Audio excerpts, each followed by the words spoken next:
Hey people, how you doing? And welcome back to my Groove-a-nomics 2020 series, part 14.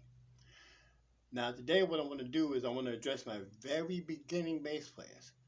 That are those who are buying a bass for the first time and want to learn how to play the instrument, how to approach the instrument. Okay? So, so this particular one I'm going to call Basics. Okay? Very basics. All right? So now, let's familiarize ourselves with the tuning. Now, before I go on, okay, ever since its inception in 1951, okay, the electric bass guitar has grown exponentially in terms of technique. Okay, you have all kinds of cats out here playing all kinds of things on this beautiful instrument called the bass guitar. Okay, which makes it very effective, really to want to learn, right? So now let's begin.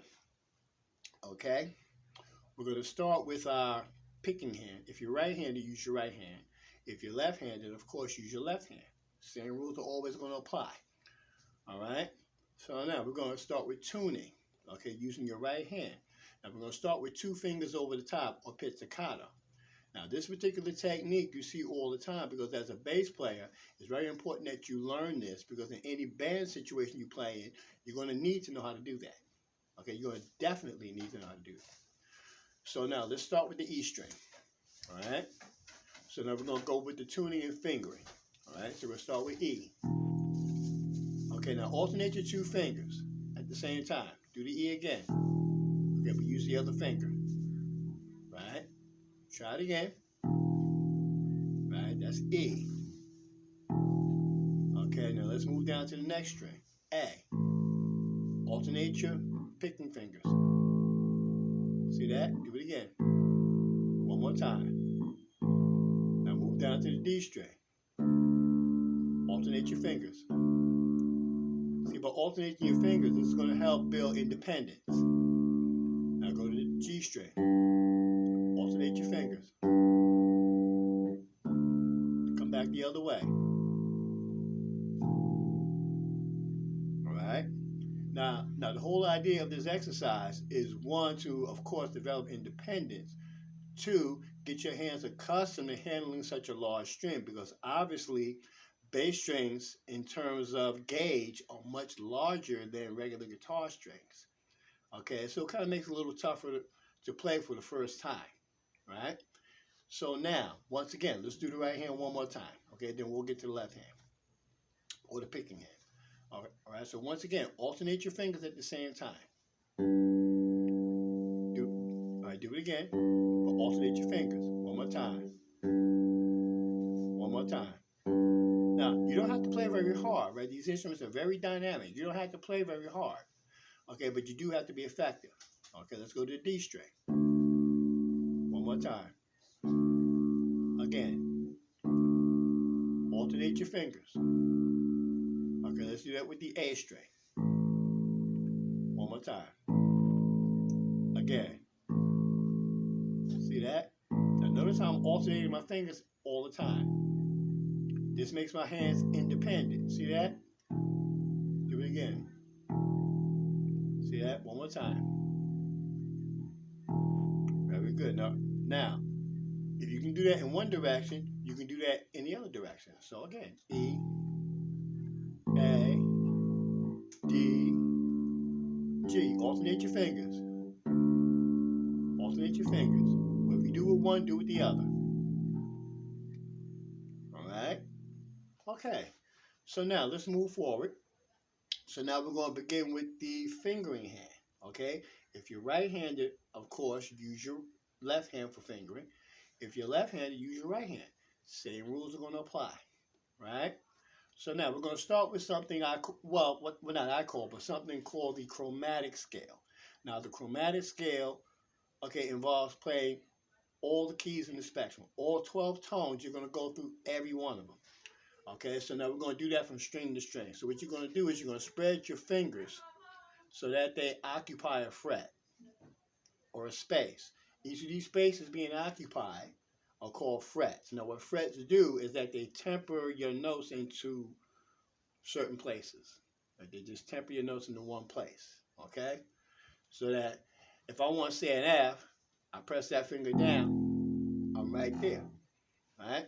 So now we're going to start with E, and we're going to name the notes on each string, right? Now, by the time we get to the octave, okay, the octave just repeats the whole spectrum, just one octave higher than, what you're doing on the bass as it is. Okay, so we're going to start with E, right? So now watch my left hand at the same time. Notice how my fingers are spread into their own spaces. Now, this also promotes independence, all right? So we're going to do it again, right? So we have E, we have F, F sharp, G, G sharp. Okay, now we're going to move down to the 5th fret to A, right? A sharp, B, C. Now we're going to move down to C sharp, right? D, D sharp, and E. Okay? Now once again, if you can do that in that direction, do it in the other direction. We're going to get to that momentarily. Okay? Now once again, once you get to the octave, it's just going to repeat the same cycle, just one octave higher than the lower register.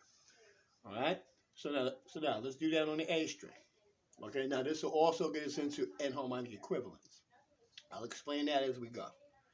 All right, so now let's do the same thing on the A string. We have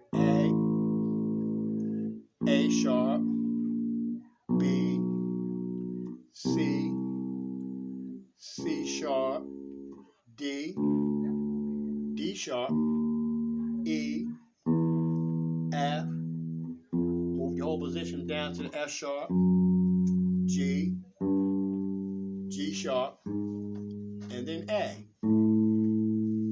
Very good. Now once again, once you get to the octave, it's just going to repeat the whole cycle all over again, just one octave higher than where you started.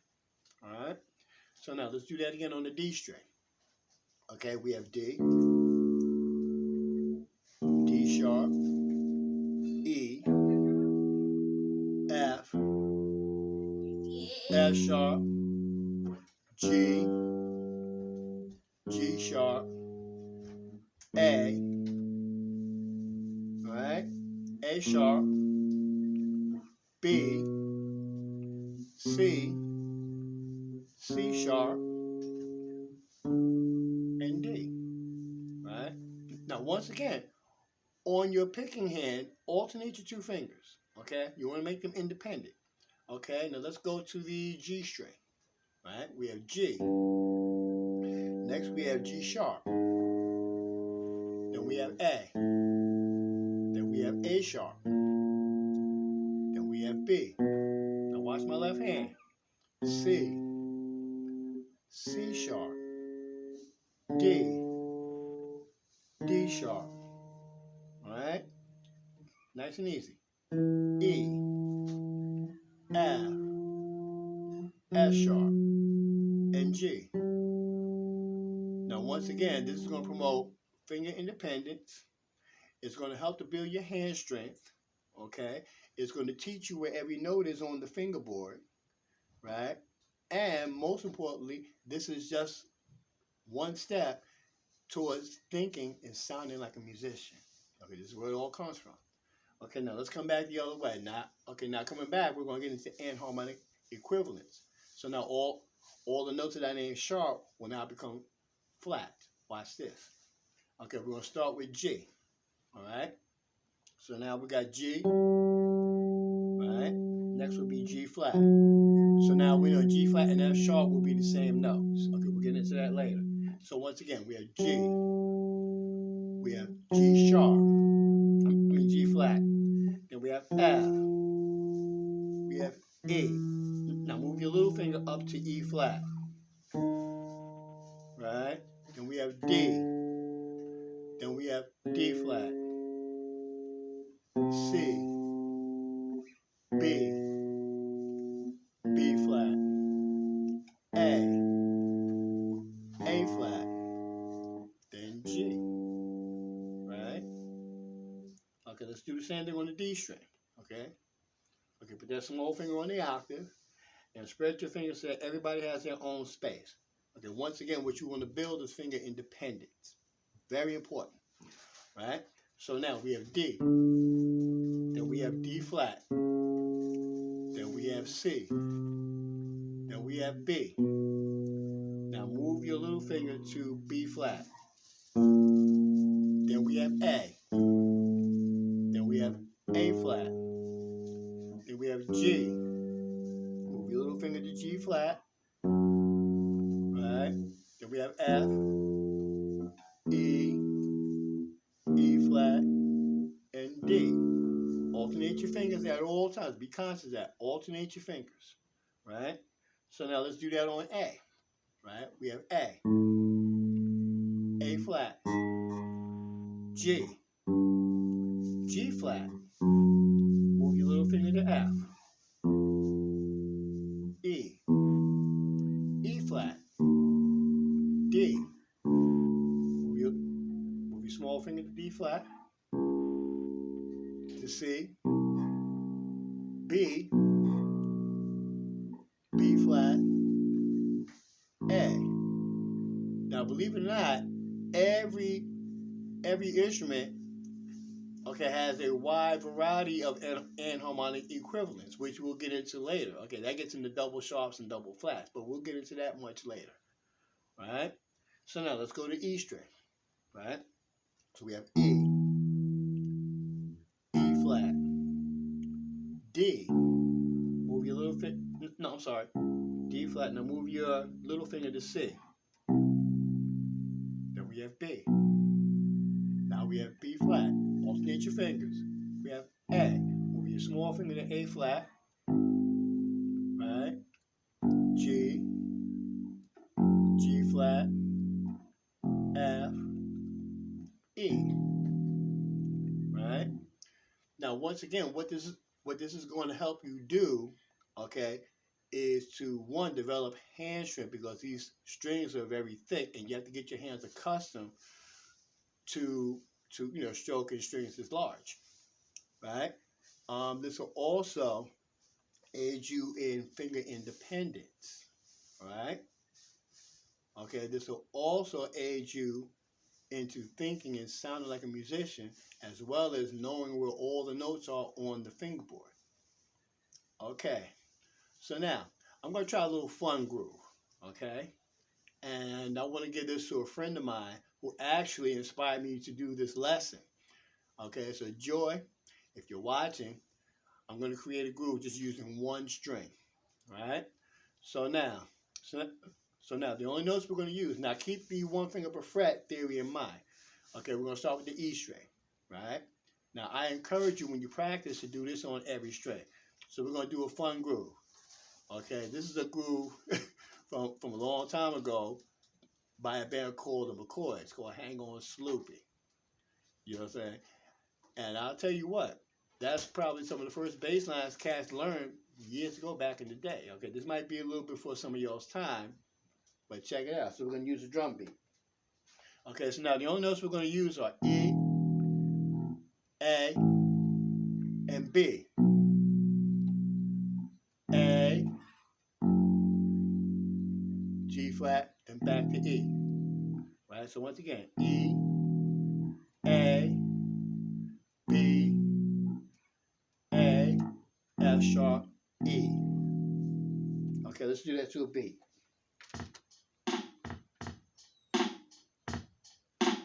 So it goes like this.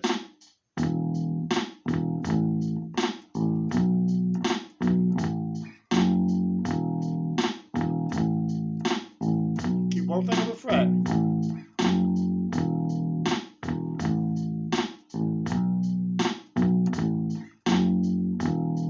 Then we're going to keep that going. We're going to do it again on the A string soon enough, right?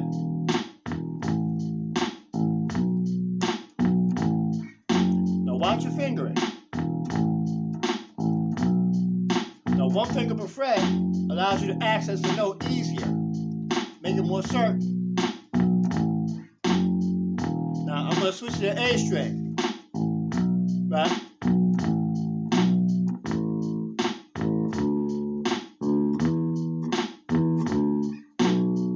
A, D,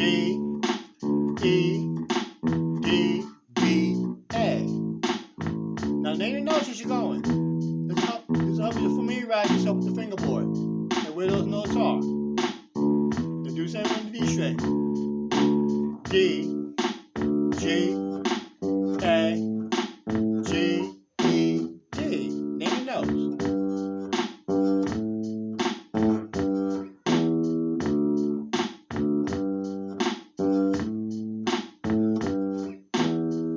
Alternate your fingers on your picking hand.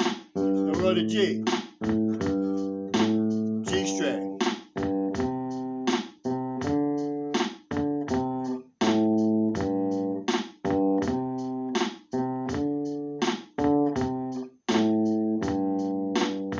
Very good.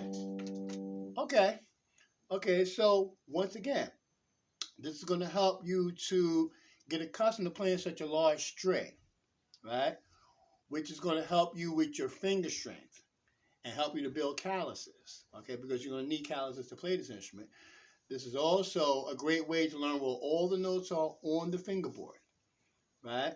And plus, this is also going to get you to thinking and sounding like a musician, as well as building finger independence, okay, which promotes facility and dexterity. Okay, so hopefully this some of this helps you guys. All right, and once again, take from this what you can, practice diligently. Most importantly, have fun, make music, and to that I'm going to say, peace.